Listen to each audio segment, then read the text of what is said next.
Good afternoon. I'm Bob Carey. I'm chairman of the American Heart Association Scientific Publishing Committee, and I'm pleased and honored to be here with Joe Hill to my left, who is the editor of our flagship journal, Circulation, and to my far left, Ivor Benjamin, who has been chair of the Scientific Publishing Committee and now is president-elect of the American Heart Association. And we're here to report to you on a session that we just conducted at the Basic Cardiovascular Sciences meeting in Portland, Oregon. And it was a very exciting meeting on the reproducibility of science. And by way of introduction, there's been increasing focus on the validity and reproducibility of our science. And this all started in about 2011, about 6 years ago, when it was found that many of the scientific publications reporting data could not be reproduced in other settings. And this resulted in increased attention by the National Institutes of Health and also by certain other organizations dealing mainly with reproducibility of cancer research.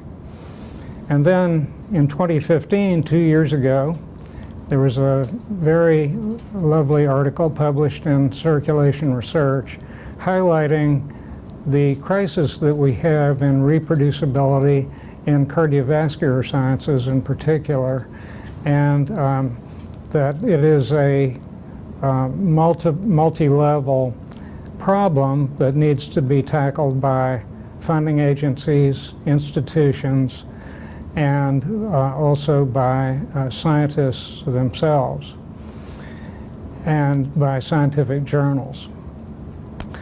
And so in 2017, a few months ago, another article was published in Circulation Research, which demonstrated that with our basic science journals of the American Heart Association, several of them, that we lacked scientific rigor in certain of these, including reproducibility, and that there were several research biases that could have been introduced because there was lack of randomization, lack of blinding, and lack of power calculations for the numbers of animals used in preclinical or basic research. So this all has triggered a major discussion within the American Heart Association and also nationally of how we can improve basic research in general and cardiovascular research in particular. So I'd like now to turn to Joe Hill, who, as I mentioned earlier, is the editor of our flagship journal, Circulation. And Joe, from the standpoint of your editorship, what do you think are the major issues that are preventing us from moving forward in scientific reproducibility and validity, and how can we solve them?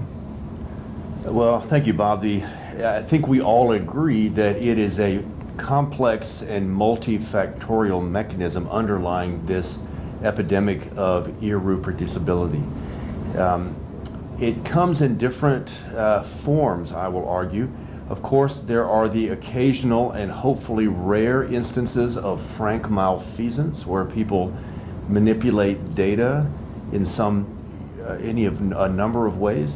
And of course, we at Circulation and the great majority of peer-reviewed journals spend a great deal of time monitoring that.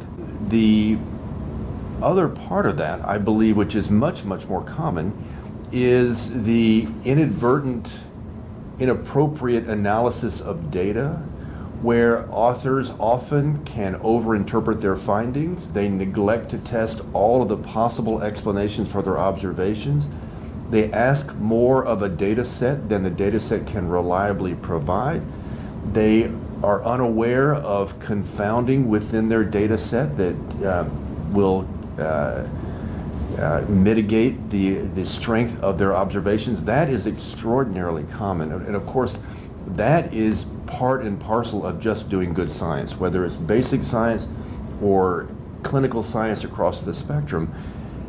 Holding ourselves to that level of rigor is an incredibly important part, and arguably, I believe, the most common manifestation that leads ultimately to lack of reproducibility and certainly lack of rigor.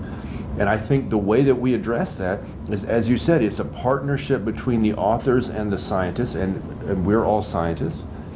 Also, on the other side, the peer review process that evaluates the rigor of those observations, the institution, the funding agencies, all together we have to tackle this, but it comes down at some level to holding ourselves to the standard of outstanding science. And a point I made in the session is that a mistake that some people make, I believe, in their careers is to view a manuscript, a publication, as the end product of their work.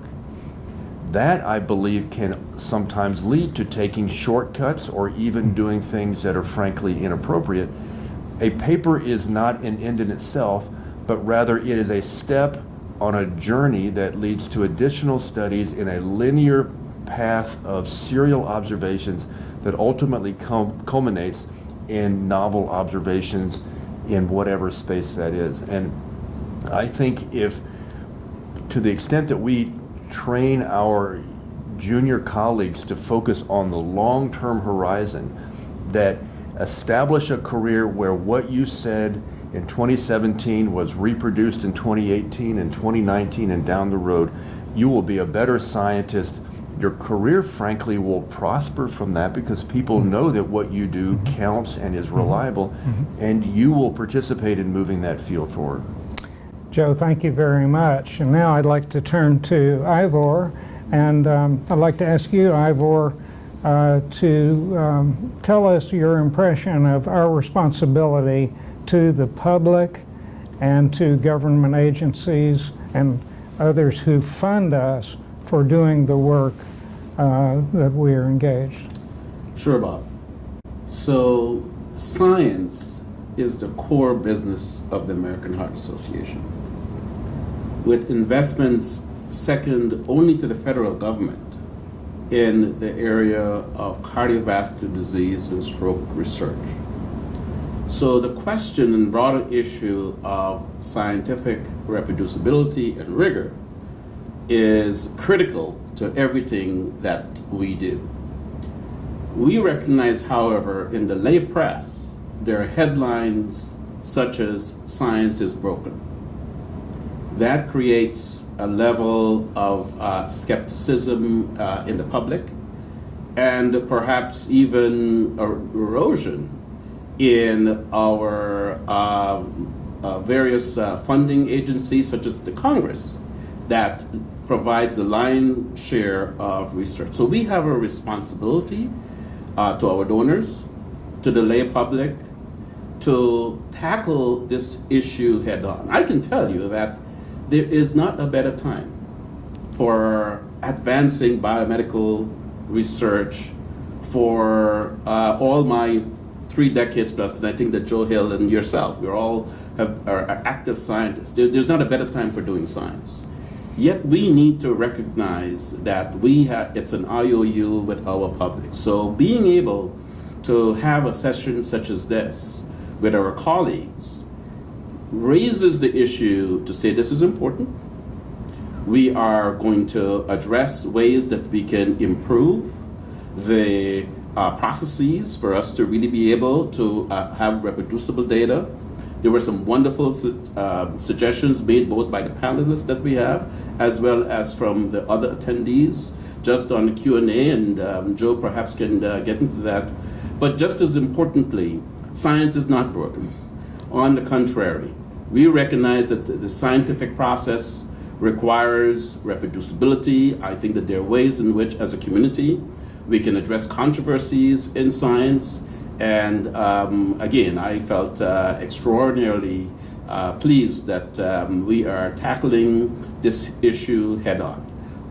yes, science is our core business, and this is an exciting time to do for us to be able to attract the next generation of scientists, as we have been able to have very satisfying careers in science, and I think that this is one where, in partnership with the National Institutes of Health, and we actually had some of those individuals on our panel, we're doing everything that we can to be sure that we are able to maintain the integrity and confidence both within the community, and we will just also let me just put out this one other challenge, is to say we have a responsibility to share what we are doing to be sure that the integrity of science is really being maintained at the highest standards. So those are my comments. Well, thank you both for outstanding comments, and I want to, in their absence, thank the panel for a wonderful session. And we had 20 questions written down to ask.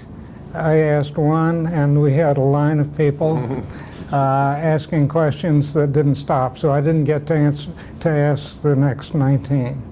A lot of interest. But it was said that it was a very successful session. So the importance of preclinical science to human disease, cardiovascular disease in this case, is fundamental. And we need to make sure that we apply all rigor to the science so that it does stand up, and so that the preclinical or basic science findings can be translated into new methods of detection and treatment of cardiovascular disease for people. And I think that will happen with the heightened awareness that we now have and the discussion that we have within the American Heart Association. Thank you.